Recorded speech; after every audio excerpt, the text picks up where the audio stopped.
copper is being used in a lot of activities. So Bruce, with that, how are we seeing the last trading range? Well, I think this is very constructive, and it appears to me to be a reaccumulation. So you have a run up, takes out the prior highs from late January, and then it has an automatic reaction, range bound condition, draw support, draw resistance.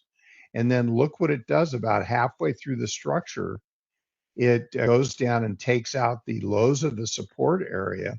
Now, this is more characteristic of a spring where it basically went down for one session, and then it tests 2 times on subsequent bars, and it's right back up into the structure, and it just marches higher, somewhat, mutedly, but still it's going up, and now it's trying to work its way up to resistance.